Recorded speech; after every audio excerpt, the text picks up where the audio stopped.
국민의힘이 다시 무너지고 있습니다. 아니, 이미 무너졌습니다. 이제는 그 잔해 위에서 누가 더 뻔뻔한가를 겨루는 지경에 이르렀습니다. 한때 권력을 움켜쥐었던 친윤 세력 권영세와 권성동으로 상징되는 구태 정치인들, 그리고 윤석열 전 대통령의 망령에 기대어 정치적 생명을 연명하려는 이들이 다시 전면에 등장하고 있습니다. 이런 정치적 좀비들의 부활은 단순한 민망함을 넘어 보수정당의 존재 이유 자체를 의심케 만들고 있습니다. 160억이 사라졌다는 의혹은 충격적입니다. 김종혁 전 최고위원이 폭로한 이 의혹은 단순한 해프닝이 아닙니다. 이미 김문수 후보로 당이 결정됐음에도 불구하고 한덕수 전 총리를 염두에 두고 선거운동복과 차량 계약에 수백억이 쓰였다는 주장입니다.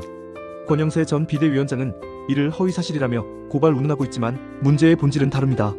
국민은 돈이 쓰였는지 안 쓰였는지를 알고 싶어합니다. 책임 있는 정치인이라면 명확한 자료를 제시하고 해명해야 할 일이지 고발부터 운운할 사안이 아닙니다. 정치 권력은 책임과 통제를 전제로 합니다. 특히 국민의 세금과 정당의 당비가 걸린 사안이라면 더더욱 그렇습니다. 그런데 지금의 국민의힘은 그 책임을 회피하는 데 급급합니다. 한덕수를 후보로 만들기 위해 무리한 단일화를 시도했다는 정황과 그 과정에서 발생한 물적 손실에 대한 의혹은 분명히 해명되어야 합니다. 21세기에 그런 일은 불가능하다는 말은 논리도 증거도 아닙니다. 오히려 정치적 책임을 피하기 위한 전형적인 회피성 언변일 뿐입니다. 한편 더 심각한 문제는 윤석열 전 대통령을 중심으로 한 윤어게인이라는 망령이 다시 정치권을 휘젓고 있다는 점입니다. 국민의힘 지도부가 윤석열 지지자들의 집회에 줄줄이 참석하며 마치 윤석열이 여전히 당의 정신적 구심점이라도 되는 듯한 모습을 연출한 것은 도저히 납득할 수 없는 선택입니다. 그들은 윤석열의 계엄령 시도, 탄핵이라는 역사적 치욕의 책임에서 자유롭지 않습니다. 그런데도 뻔뻔하게도 윤석열을 다시 끌어들이려는 정치적 움직임에 가담하고 있습니다. 이쯤 되면 자기 반성과 성찰은 기대하기조차 어렵습니다. 한동훈 전 대표의 일침은 그래서 더욱 뼈아픕니다. 그는 국민의힘 지도부가 윤석열 어게인, 부정선거 음모론이 합리적이고 상식적인 보수의 정신에 맞는다고 생각하느냐고 물었습니다. 이 물음은 단지 수사적인 비판이 아니라 지금 국민의힘이 직면한 정체성의 위기를 정조준한 발언입니다. 과연 지금의 국민의힘은 상식적인 정당입니까? 아니면 퇴행적인 사조에 사로잡힌 극우 정치 집단입니까?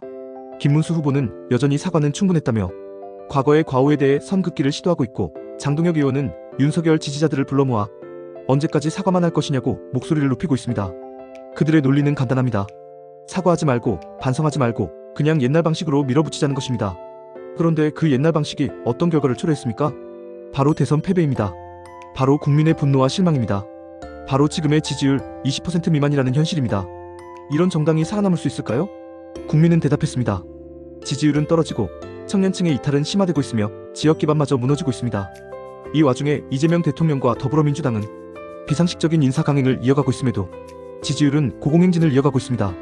강선우, 이진숙 같은 도덕성과 상식에 심각한 의문이 제기되는 인물들이 주요 부처 장관 후보로 지명되고 있는데도 민주당의 지지율은 끄떡없습니다.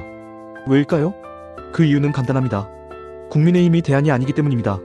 도덕적 우위를 갖춘 정당도 아니고 정책 능력을 보여주는 정당도 아닙니다. 무능하고 무책임한 집단, 오합지졸이라는 인식이 고착화된 정당이기 때문입니다. 국민의힘은 지금 도덕성도 전략도 리더십도 정책도 모두를 잃었습니다. 그 안에서 살아남은 것은 오직 권력욕뿐입니다.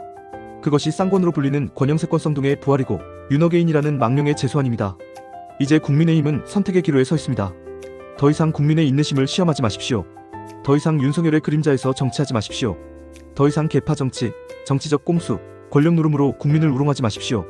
반성과 사과, 쇄신과 결단 없이는 그 누구도 아무리 뛰어난 대선 후보라 해도 이 정당의 몰락을 막을 수 없습니다. 마지막으로 경고합니다. 지금처럼 당비 160억 의혹을 덮고 가겠다는 자세, 윤석열을 여전히 등에 업고 정치적 연명을 시도하겠다는 자세, 이런 행태가 계속된다면 국민의힘은 머지않아 해산을 요구받는 정당으로 전락하게 될 것입니다. 그 책임은 지금 입을 닫고 고개 숙이지 않는 바로 그대들 모두에게 있습니다.